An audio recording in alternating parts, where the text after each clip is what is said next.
Previously on Unscripted. And then something happened last night, and I'm still livid about it now. Lay it on me. I want to use this show for good. Yeah, of course. By that, I mean I want to take down a huge corporation. You're listening to Unscripted with Skip Sherman and Josh Obadia. Okay, Skip, so the topic for today is changes that sports leagues should implement. And it's a mouthful, and I'll explain it in a minute. But I know that all the listeners are dying to find out what happened with Credit Card Gate. They certainly are. I mean, that's everywhere I went this week, on the street, people talking to me. What happened with Josh's credit card? What's going on with Josh's credit card? It's like the people need to know. So here's the story. A few days after we recorded, I called TD and I called Visa because they're actually two different organizations. And I told them the story. And actually, it was pretty quick. Visa offered me some financial compensation. Plus, they also reversed the annual fee that they had just charged me a week earlier and gave me a credit for the annual fee. For this year, not forever. For this year. Mm-hmm. And then I spoke to TD afterwards, and they offered me additional financial compensation. Wow. And that was it. And I was satisfied with that. When did you get the new card? Like Tuesday? I got the new card, like I think on a Tuesday. So it got to me pretty quick. Interesting thing about the new card, and I guess it's all new credit cards, the numbers aren't on the front anymore. I don't know if you have a new credit card. Yeah, I have a card like that. Everything's on the back. And you know how the front, it used to be bumpy, so that if you ever had to charge on those machines, like those carbon machines, there's no more bumpy numbers. There's even cooler ones that are the vertical cards. I don't know if you saw those. I haven't seen that.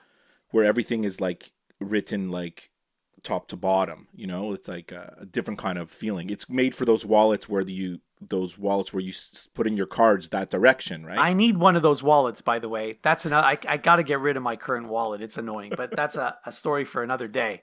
So all the numbers are on the back. But here's the interesting thing. So when I was talking to the second person, the person from TD, I told them that, Visa gave me a credit for my annual fee. And he said, and I'm not sure if this is true, he said that because I have like the all-inclusive checking account, I should never pay an annual fee for my credit card anyway. That's nonsense. That's not true. Some checking accounts do have this feature where, because you're paying like a $25 a month. I don't pay the $25 a month because I have a minimum balance. If you have the minimum balance, they waive the monthly fee. But there is a monthly fee, and because you're paying that monthly fee, they don't charge you your annual credit card fee. So I need to look into that. He said I should never pay the annual fee.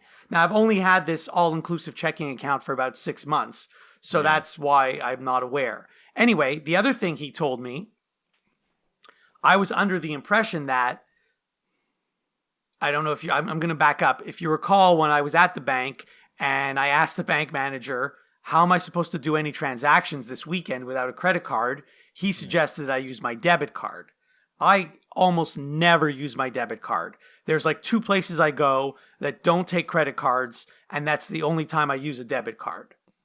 So also part of the reason I don't use a debit card is because I have a limited number of transactions per month that I'm allowed. Right. Otherwise, I start getting charged per transaction.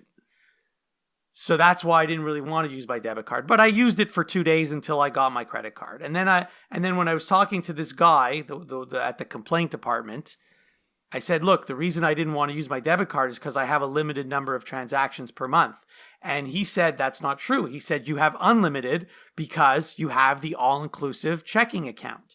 So again, those 2 things that he told me, I'm still not sure if they're true, but I didn't know about those things. So I believe the first one is not true. The credit card fee is completely separate from your bank account. One has nothing to do with the other. Okay. And the second one, 100% is true.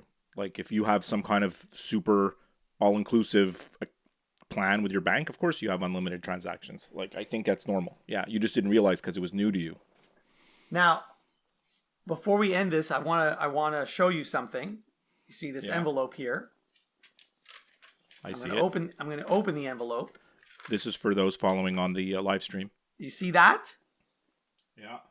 This is the original credit card that got lost in the mail. It showed up 2 days ago. I love it. That's the best part of the story. There you go. Which I told you that was going to happen. So what do you do with that? You just toss it in the garbage or what? Well, I can't use it because it's canceled, right? So. Right. And we're done. Well, and we're done. I'm glad that there was a resolution to the credit card saga 2023. Do we have any listener mail? Mailbag. We have a little bit of listener mail, but not very much. Our good friend of the show, Derek. The Ted Lasso stuff was great, but the best part of last episode was Josh's credit card story. Period. Our good friend Jesse in Dallas, Texas. I had heard so much about Ted Lasso during the first season. I took the time to watch it, and I thought it was okay. I'm not a fan of the Will Ferrell sports movies. They're just a little too silly for me, and I worried that this was going to be what Ted Lasso was going to be, like something stupid. I was wrong. I quickly decided, now you're going to like this part. I quickly decided that I want to see Ted Lasso talking to Coach Eric Taylor from Friday Night Lights about coaching young men. Oh, that would be funny. Good crossover. Yeah. Ted Lasso was a brilliant first season, and to me, the 2 other seasons almost as good. I love the series and often go back to watch it. # football is life. Great. I asked ChatGPT, what are the most famous scenes from Ted Lasso? And he gave me a bunch of scenes, some that we mentioned and some that we didn't. The first press conference, he said this is like in one of the first, it says the pilot episode features Ted Lasso's first press conference as the new coach of AFC Richmond. The scene introduces Ted's optimistic and charming personality, setting the tone for the series. It's kind of true because the press are all trying to crucify him and he just doesn't care and he's just himself, you know? Yeah. I'm not going to go into detail on the rest. The Roy Kent speech, season 1, Ted's motivational words of encouragement to Roy to be a team leader. Biscuits with the boss, you know, how Ted brings his boss, Rebecca, every day those cookies. The dart scene, this is in season 1 where Ted plays darts with Rebecca's ex-husband and kind of sticks up for her. Believe, everything about the believe sign. The Christmas episode, which we mentioned. Keely and Roy's relationship moments. We also mentioned a lot of that stuff. And something that we didn't talk about, the Diamond Dogs. It's true. We didn't talk about that. It's, their little group. It starts with Beard, Nate, and Ted. And then they add in Roy to the Diamond Dogs. And eventually Higgins also is part of the Diamond Dogs. And then eventually Trent Krim joins the group, you know? Yes, that's right. So this is their group of men to discuss their personal problems in a, safe environment, safe space. Nice. That's all I've got for listener mail. Okay. Well, we'll be right back after this to talk about changes that sports leagues should implement. You're listening to Unscripted. Are you taking a month-long vacation in the stratosphere and you know how hard it is to hold your breath? Are you the cosmic kid in full costume dress? You've got a nice little place in the podcast universe with Set Listing Bruce. Set Listing Bruce is your podcast for all things Bruce Springsteen fandom.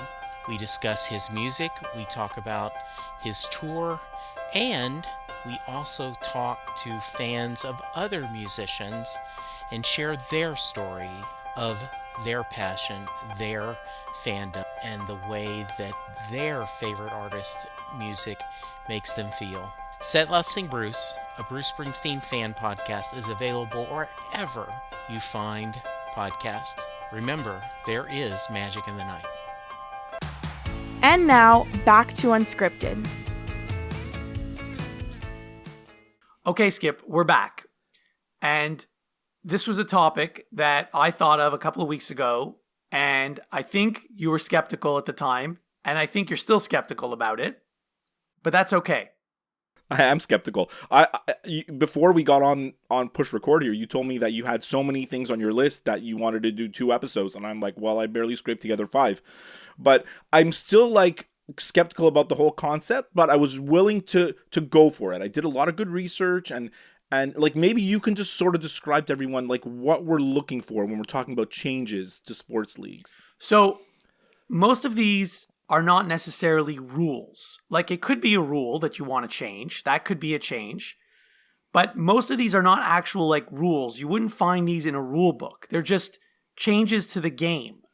It might be like a change to the size of the roster or a change in the schedule or I mean, I don't want to give away what I'm going to say, but I got it. Just changes in general to the game. So, I mean, I think one or two of mine are rules. You might call them rules, but most of them are not actual rules. They're just changes. Mm-hmm. So when I started to do my list, I mean, first of all, when you suggested this to me, I said, well, we already did dumb sports rules, right? And then you were like, yeah, but this is not the same. And you were trying to explain it to me. And I was like, okay, I kind of understood. And then in my mind, I was like, okay, I need to like give Josh like the craziest stuff, completely half-baked ideas or not, or like half-baked ideas, like weird stuff that people are going to just say, what the hell are you talking about? This doesn't make sense. But like really out there stuff that's like no one could possibly think of, that at first glance people are just going to laugh at. And I did have a few of those. But then as I started to think about it more and go over it more and just think about all the professional sports that we watch, I came up with like 5 here that are like, I think one of them is really ridiculous, like where people would say that doesn't make sense. But the others are like reasonable things that I think should happen, to be honest. So just to be clear, you were saying how we did that episode, Dumbest Rules. This is like the exact opposite because these are things that should happen. Those were all things that we want to take out. I know, but when we talked about the things we want to take out, we did kind of make suggestions about how things should be, right? Like when you remove something, you want it to be that way, So, but that's not this. You're exactly right. It's the opposite. Also, most of mine, first of all, I don't think any of mine are ever going to happen in our lifetime. So, like, I could send a letter to like the head office of any sports league and say, you should do this, this, this, and this. They're going to laugh at it. They're going to tear it up. They're going to burn it. They're never going to consider any of these. Like, you will think, other than maybe my last one, you will think that all of these are completely nuts. Well, that's what we're going for. Although I don't think any of mine also could ever be implemented. And actually one of mine, it's not even the sports leagues that have to implement them. It's other factors that have to make this happen. Actually, 2 of those are like that. But I could see like maybe one of mine getting some traction just because of, and I'll explain why when I get to it, like of things going on in the sports landscape. I think one of them has an outside chance. All right, so let's start. Yeah, I'm going to go first. And also, just to let you and the listeners know, there were so many on my list. Like I had 12. So what I'm going to do is I'm going to group them into groups because, like, for example, 4 of mine would have the same result. Like any one of these things would have the same result. So I'm not going to accuse you of cheating when we do lists like you do. I'm just going to say I'm not going to accuse you of cheating. Right. So for example, people can draw their own conclusions whether you're cheating or not. Number 5. So my first one, there's 4 things, 4 different things. And sort of any one of these 4 things would have the same result. Okay. So for example, and let me just say all the 4 things, and some of them I don't have to explain because they're very simple. Abolish all timeouts in football and basketball. Because the games are way too long, and especially the last 2 or 3 minutes take forever. Okay. Abolish the 2-minute warning in football. Again, you've got so many timeouts. You also need a 2-minute warning. On top of that, please give me a break. Here's another one. And this is all the same group. You're not allowed to call a timeout with less than a minute in the game if it's a blowout. Because I've seen coaches do that, and that's so annoying. Like, you're not coming back in this game. You should not be allowed to call a timeout. Yeah, okay. And here's the final one for this grouping. And this is really only, like, those were all for football or basketball. This one's just for football. The play clock needs to go from 40 seconds to 20 seconds. The CFL, the play clock is 20 seconds, and that league is just fine. 40 seconds is way too long. That's my grouping. I agree with the 40 seconds being too long. It is too long. I don't know about 20. But anyways, I mean, you said the CFL does it, but maybe there's other considerations about when the play clock actually starts. You know what I mean? The timeouts, 100%. There's too many timeouts in sports for sure. All the sports, especially like in the last 2 minutes of games. It's ridiculous. But I mean, we know why there is that. We know why there's too many timeouts. It's TV. They want TV timeouts. Right. Like I said, none of this is going to happen because it's going to cost them money because they'll have less commercials. So none of this is ever going to happen. In some of the sports, though, the timeouts are a strategic tool that the coaches use, especially in football, right? Like the timeouts are an important strategy. They're not actually most of the time in the last 2 minutes of a game when an NFL team is calling timeout. It's not because they need a rest or they need to talk strategy. They just need to stop the clock, right? Yes, but if you knew going into the game that you didn't have that tool, you would still be able to play the game. And it's not a disadvantage for any team because it's the same for both teams. I hear you. Like for example, soccer, they don't have timeouts. Hockey, they only have one per game and they barely even use it. The hockey timeout is a stupid thing. And those games are fine. Okay. I see your number 5 and I look forward to the rest of your list. It's more ridiculous than that one. Well, I have my number 5, which you can tell me how ridiculous it is or not. So, you know how in the NHL, the games are decided after an overtime. Games are decided by a shootout if there's no winner.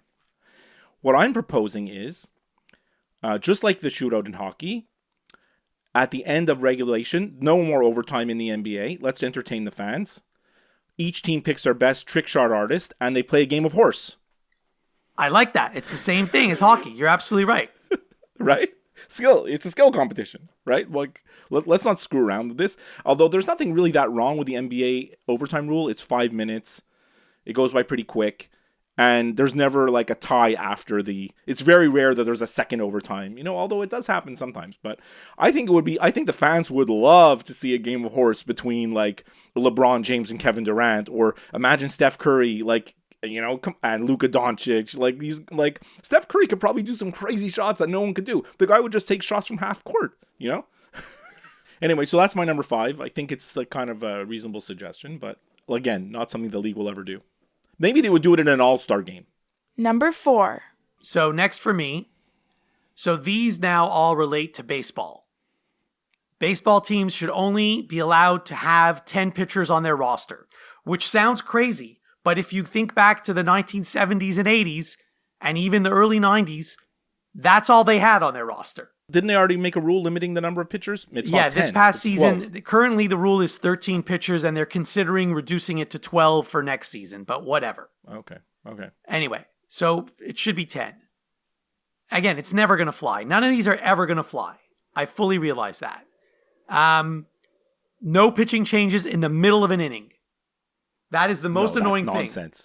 That's nonsense. You have to be able to change your pitcher. What if your guy's getting killed? He has no stuff. You're just going to leave him in and give up 10 runs? Too bad. That's so stupid. Because there's nothing worse than if you're at a game and they have to make a pitching change in the middle of an inning, then he has to come out, he has to warm up, and it's just, especially if you want to just go home, it's the 7th inning and it's not a close game. All right. And then the final one, similar to what I said earlier with the timeouts, no pitching changes if the game is a blowout. Well, I mean, again, we're not going to talk about reality versus, fan experience or whatever, but there's all of your rules here all have to do with the health or the potential for risk for injury to pitchers. That's why they have these rules. That's why they have more pitchers on the roster. That's why you can make changes to pitchers whenever you want. And that's why, your third one as well. Okay, but if you think back again to the late 70s, the 80s, and the early 90s, when there were only 10 pitchers on the roster, I don't think there were more injuries to pitchers then than there is now. We'd have to look at all the stats, but I tend to agree with you. I think, think of guys like Nolan Ryan, for example. I know, now he's an exception. You can't bring up Nolan Ryan. He's the exception to every rule. There's no other player that has his history. But there was Jack Morris and Steve Carlton and Steve Rogers and Sandy Koufax. I can list a bunch of guys. I know. But now things changed because Pitchers come up through the minor leagues in high school. It starts in Little League, Josh. It starts in Little League where you can't throw more than 50 pitches, right? So this is the way of the world now, So Again, I know none of these will ever happen, but yeah, this would improve the game. I think you're going to like my number 4 because it definitely will improve the game. Great, let's hear it. Mercy rules. Okay. In baseball, if you're up by 10 after 6 inning, game's over. NBA, if you're up by 40 after 3 quarters, game's over. NHL, if you're up by 7 goals after 2 periods, game's over. Football, if you're up by 40 points after 3 quarters, game's over. Everybody goes home. That's great. I love it. There was the game this year, right? Denver and Miami. And Miami scored 50 points, right? Or 70 points, actually. Not 50, 70. Yes. When I and- saw that score, I thought it was a typo. And they had 50 points going into the fourth quarter. And they're just running the ball. And Denver's just standing around. Like, they're not even, everybody's just waiting to go home. Every single player is waiting to go home. Every coach is waiting to go home. The fans, half of the fans left. What's the point? You're just going to get injured. You're risking injury. All these guys make millions of dollars. Why are you risking guys getting injured because they have to play the fourth quarter of a 40-point NBA blowout? It's dumb. So that's my rule. That's my rule change. Great. Number 3. Okay, here we go. Next grouping. So this is like technically number 3 for me. Yeah. So they need to, in baseball and basketball and hockey, they need to reduce the number of games in the regular season. Now, again, it's never going to happen because if they have less games, they're going to make less money. But I think there's too many games in those sports. But there's support now from players' associations and different factors that are... There's a little bit of traction towards reducing the number of games played in a lot of the sports. But again, TV, right? Now, my second part to this one, it's not the same, but you know how in every league, by like the All-Star break, there are teams that are eliminated already. Like, there's no point in them even finishing the season. They're just playing out the string. They have no chance. So, this is my idea for those teams and the fans of those teams to continue to have interest in the second half of the season. You split the season into 2 halves, like what they did in that baseball strike season where the Expos actually made the playoffs. Yeah, 1981.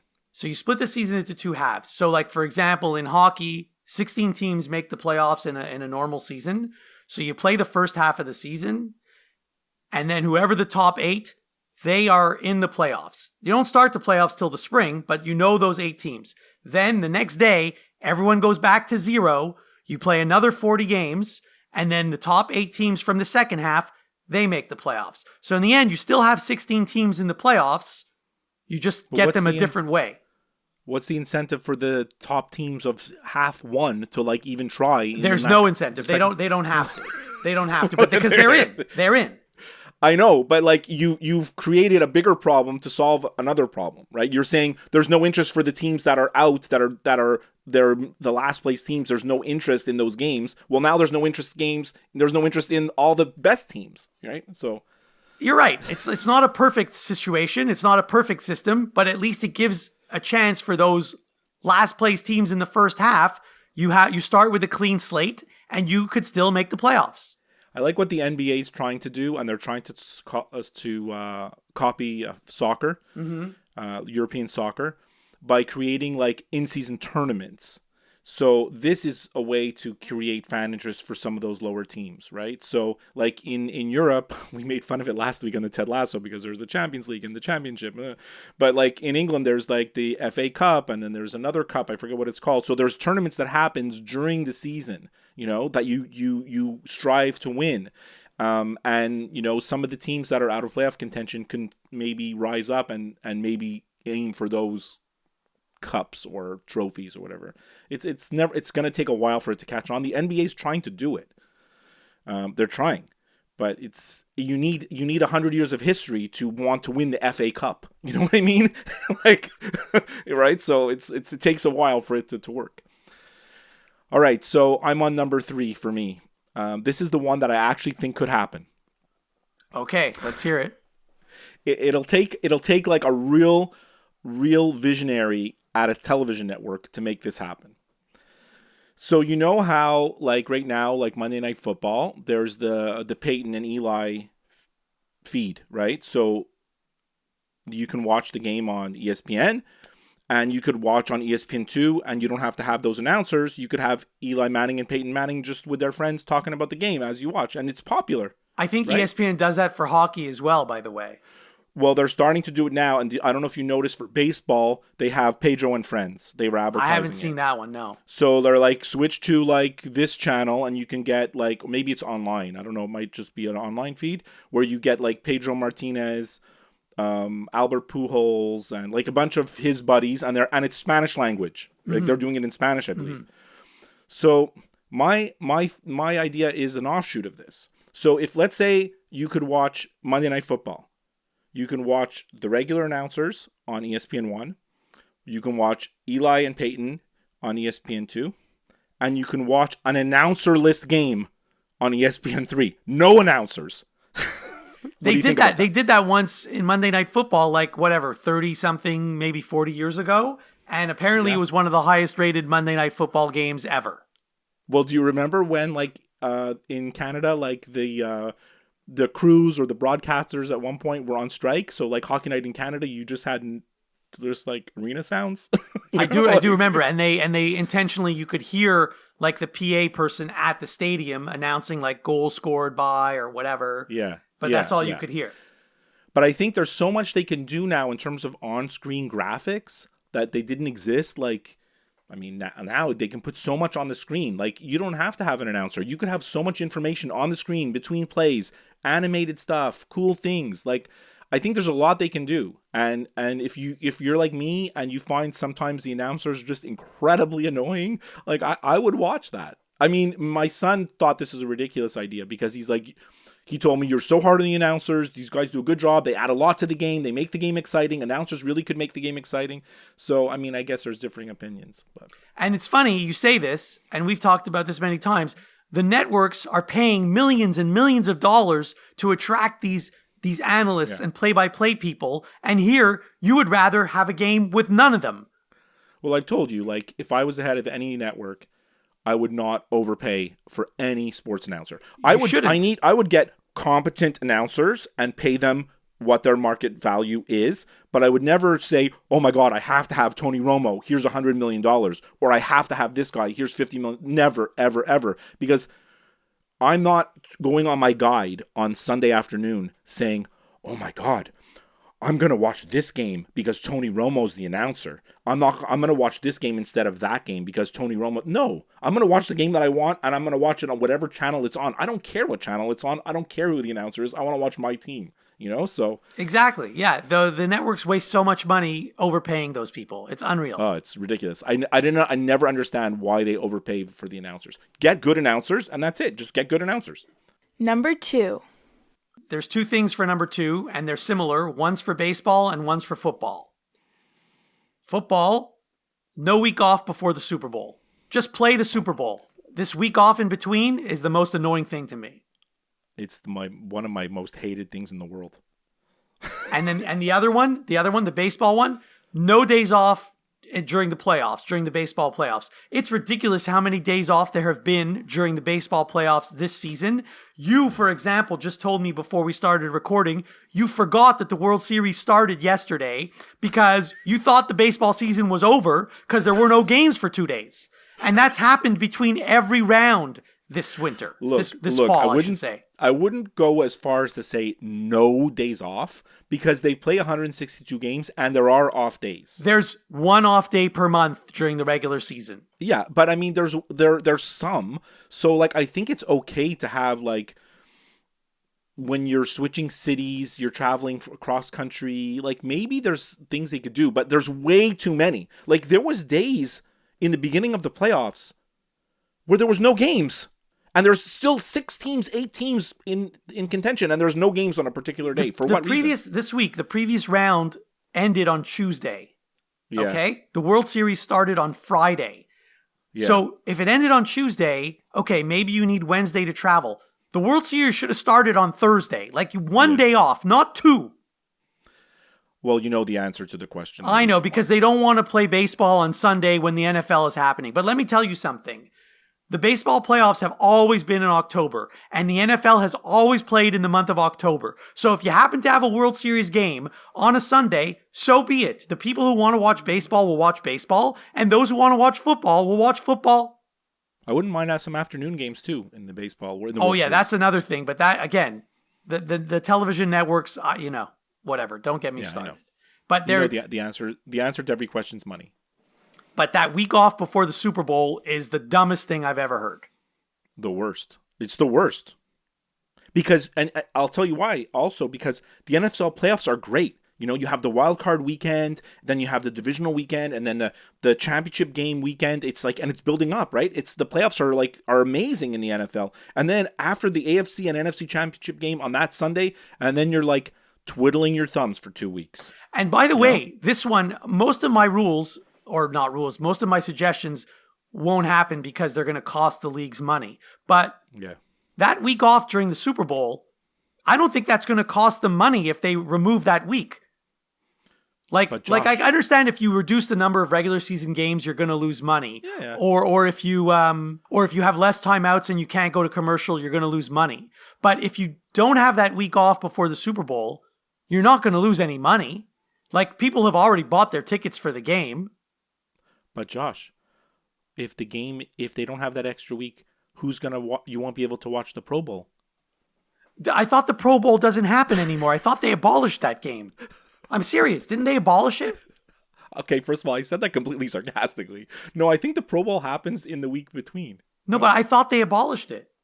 I have no idea. Honestly, I couldn't tell you. Anyway. Like, I couldn't even tell you because who the hell watches the Pro Bowl? That's another waste of time. All right, I'm on number 2. You're going to love this one. It's specific to hockey. NHL hockey game intermissions. Why? Why are they 20 minutes long? I think they're 18, aren't they? Whatever. It should be 10 minutes back on the ice or 5 minutes even. These players do not need a break. And like, I know the TV, they want to fill up their airtime. I don't care. I don't want to hear about, I don't need an intermission where they're showing me 600 commercials and then they're going to like some panel discussion. I just want to get back to the game, you know, like, you went to a game this year, right?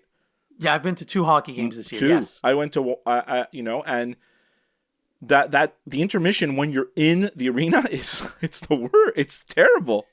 It is too long. Actually, it's worse when you're at home, because when you're there, if you have to go to the bathroom or you have to go get food and there's long lineups at the concession stands, you might want those extra minutes. But 18 minutes is too long. I remember when it was 15 minutes, and that seemed fine to me.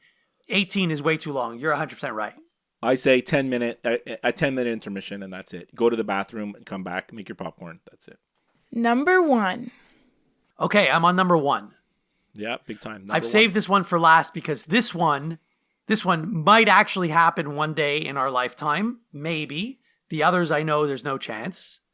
And this is not my idea. This is an idea that you've heard 100 times from 100 people, and that is robot umpires for balls and strikes. This is long overdue. They use what's called, I think, eyesight for tennis to decide if the ball is in or out in tennis. The technology is so good right now. They've been using robot umpires in the minor leagues, and maybe it's not 100% accurate, but it's more accurate than those human umpires who make awful mistakes. That is a great number 1.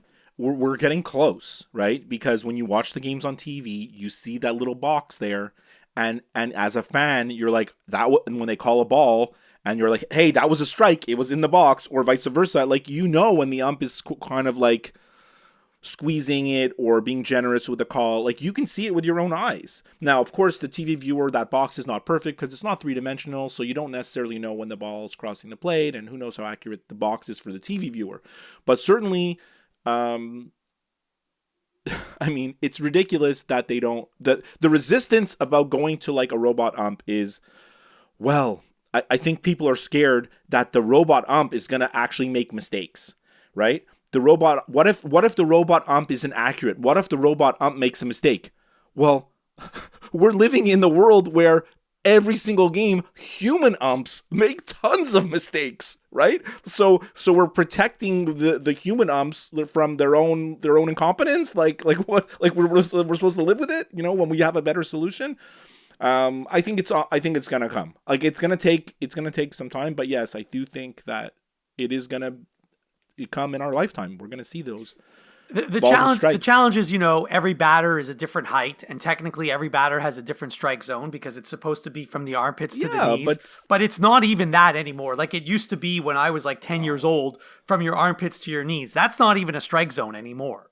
No, and the technology for like figuring this stuff out is so good. Like they can like that could be calculated instantly. Like you said, they see like a ball in tennis, if it's in or out, like if it barely grazes the line, they accept those calls. The tennis players don't say, "Oh my God, the robot, the eyesight is wrong." The advantage in tennis is the lines on the court don't move, and the batter in the batter's box does move. So I get it, but I mean, they've tested the technology; it works. They should implement it.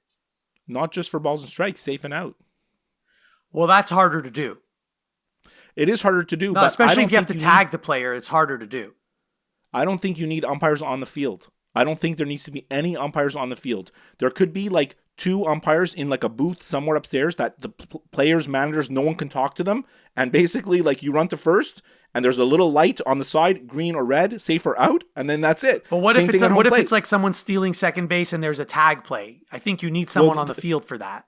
The umpires in the thing review it instantly and give you a green light or a red light. Okay. Right? That's fine. I like it. I mean, if they can review those replays instantly, which they apparently can, right? Because we see them on TV within 2 seconds. Right. Yeah. All right. So number 1, well, you've heard me talk about this lots of times. So when you told me the topic, I was like, well, I know what number 1 is. And this needs support from government, from all levels of society. You know where I'm going with this. Do you know where I'm going with this? I don't know. I have no idea what you're going to say. You do. I don't. The day after the Super Bowl should be a holiday. Yes. There's no reason why it's not. We need to lobby our government officials to make this a holiday. Everybody in Canada, everybody in the United States. Every person watches the Super Bowl, even casual fans, right? Half the population of Canada and half the population of the United States, I mean, I don't know the numbers, watch this game. Or if they're not watching, they're attending a party. Imagine if 200 million people attended a party every year on the exact same Sunday. You know that everybody is going to be late for work, hungover the next day, all screwed up. Like, just make the next day, make the Monday following the Super Bowl holiday. That's all.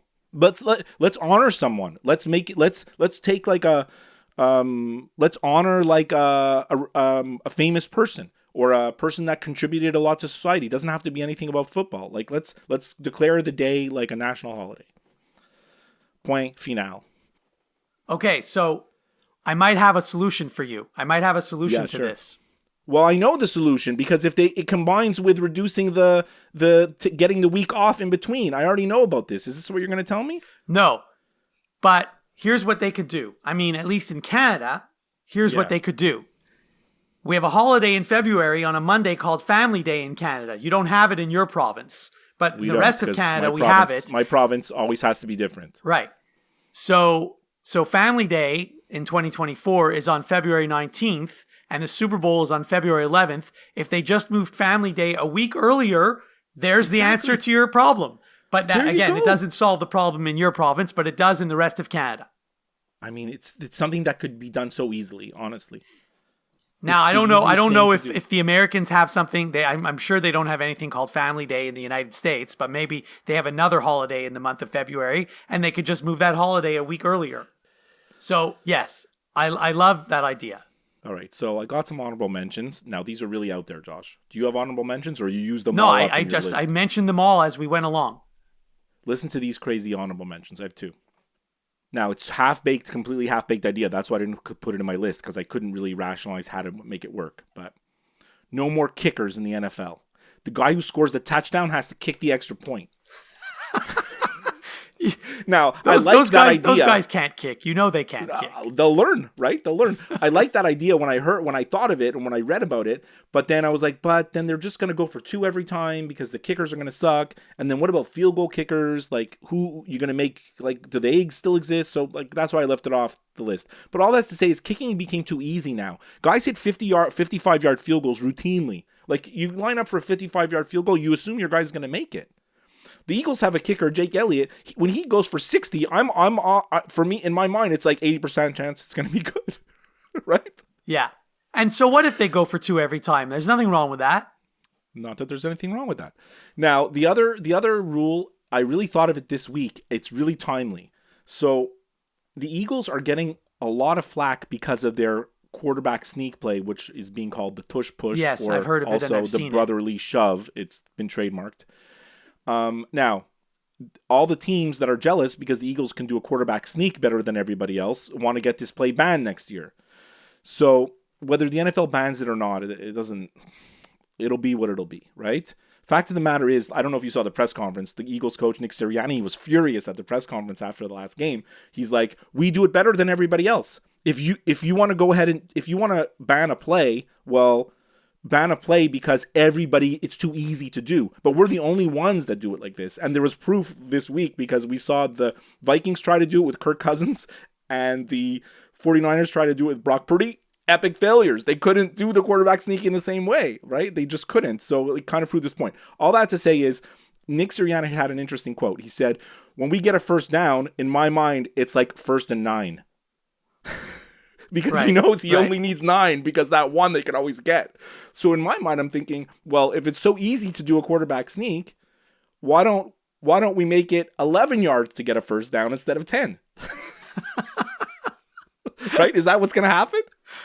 I mean, that would change the record books, because it's number a of first downs in a game, all kinds of different things. Yeah, people just wouldn't be able to compute it also. You know how you have all the field's all divided by 10 yards. Right. Do you change the lines on the field? Like, whatever. It is weird, but like if it's so easy to do a quarterback sneak, then you have to make it one yard harder to get a first down. Like when I was a kid, when I first started following football, I would look at the stats and I'd see like a running back that would average like 4 yards a carry, right?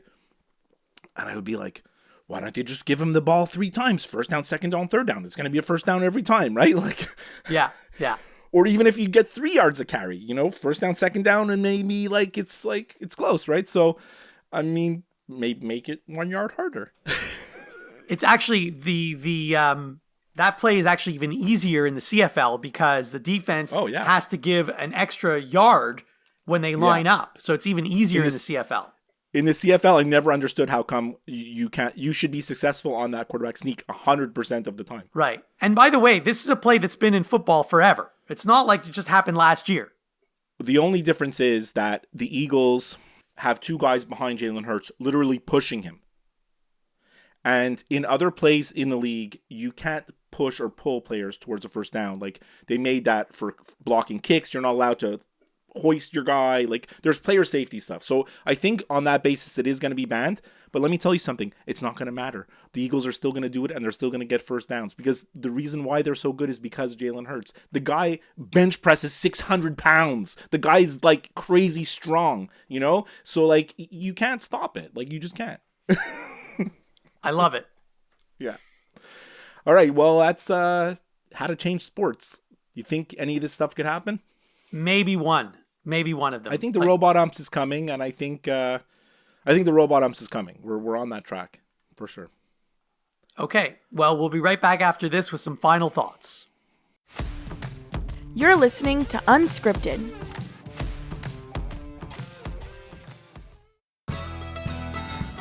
Do you know John Hyatt songs? Maybe you know them from being covered by Roseanne Cash, Three Dog Night, the Neville Brothers, Emmylou Harris, Eric Clapton, B.B. King, Jeff Healey, Bonnie Raitt, or literally hundreds of others. Maybe you have some of his albums on your shelf, or in your cow-horned Cadillac right now. I'm Jesse Jackson. And I'm Sylvan Brough. And we're going to dive in from A to Z Join us on the Perfectly Good podcast. We're going to discuss all of your favorites and uncover some forgotten gems, from Aces Up Your Sleeve to Zero House. Rate and debate every John Hyatt song on the Perfectly Good podcast. Have a little faith. Unscripted with Skip and Josh is available wherever you listen to podcasts. If you listen to the show through Apple Podcasts, please leave a review. To interact with the show, send an email to skipandjoshshow@gmail.com. Follow the show on Twitter and go to Facebook to like the show page. And now, some final thoughts from the guys. So I want to ask you, how's your Apple TV Plus subscription going?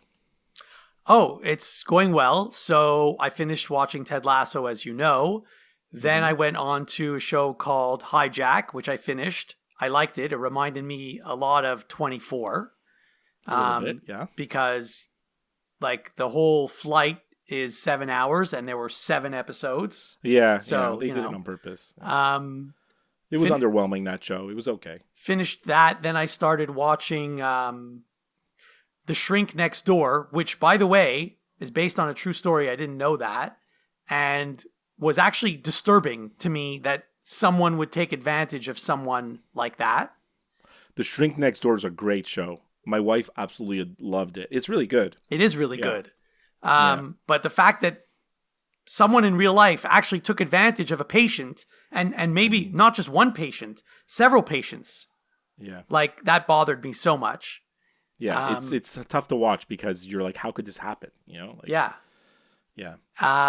So I finished that. It was good. And now I'm on another Apple show called Shrinking with Jason Segel. Yeah. Yes. So I just started it. Shrinking's really good. It's the same writers as Ted Lasso. Yes, I heard about that. Yeah. It's good. Shrinking's really good. It's fun. Yeah. So I'll let you know. And so all these shows are in the running for best show of the year because every show I watch is in the running for best show of the year. So we won't know until December. So I have 2 things that I wanted to tell you. One is related to TV. I hate this time of year for TV so much. Why? I hate it so much. Halloween. I hate all the Halloween shows. When you turn on the TV and you have the Halloween special and you have the Halloween movies and all this Halloween content, I just can't wait for it to be over and go away. I can't stand it. And I'm not talking about horror movies. I'm fine with the horror movie. You want to show me a horror movie, I'll watch it. If it's good, I'll watch it. But these are not horror movies. These are stupid Halloween shows. They suck. I hate them so much. You only have 4 more days to deal with it. Thank God. Now, and the other thing I wanted to mention, well, you told me, as we talked about baseball a lot, I wanted to give you a little factoid about the Phillies. Okay. Unfortunately, they lost in Game 7 to Arizona. It was an end to what seemed like a storybook kind of season with the fan experience in Philadelphia, and it just seemed like they were destined to at least make it back to the World Series. Did you know that in the 140-year history of the Philadelphia Phillies, that's their first ever Game 7? Seriously? Yeah. Well, I mean, think about it. For 100 years, there was for many years there was no playoffs at all, right? You won the National League and you won the American League, so there was only one playoff series. That was the World Series, right? And they didn't win the World Series too many times, right? And then even when they did, it was not in 7 games. And then other times in more recent times, like in the 80s, even the division series was best of 5 at one point, right? And then so they just haven't had Game 7, even in their good years with Cliff Lee, Jimmy Rollins, Utley, Brian Howard, those teams. When you said good years, I thought you were going to say Mike Schmidt and Steve Carlton. Well, they won the World Series in 1980, but they won in 6, so that it didn't make it that far. But, anyway, so I just thought that was an interesting little factoid. So the Phillies are actually 0-1 in their history in the playoff world in Game 7s. Speaking of factoids, and I thought I saw this on the screen last night for Game 1 of the World Series, Adolis Garcia hit a home run in extra innings, a walk-off home run, and I think that might be the first walk-off home run in the World Series in extra innings. I'm not sure. I think that's what I saw on the screen. We're going to check that. But, there hasn't been too many walk-off home runs in World Series history, period. Joe Carter is one that comes to mind. Yeah, but that was it wasn't extra innings. It wasn't extra innings. I know there's a Bill Mazeroski famous one, which I think was also in the 9th. Good one. Very interesting. Love it. Do you have any more final thoughts, or that's it? Well, I just wanted to let you know that this was a really busy week for me. On Monday, I went to the Montreal Canadiens game in Buffalo. And then on Wednesday, I went to the Toronto Raptors home opener. And then on Friday, I was at a concert. Funny, I went to the Raptors home opener and the Leafs home opener because the Leafs played the Canadiens. And it was completely different.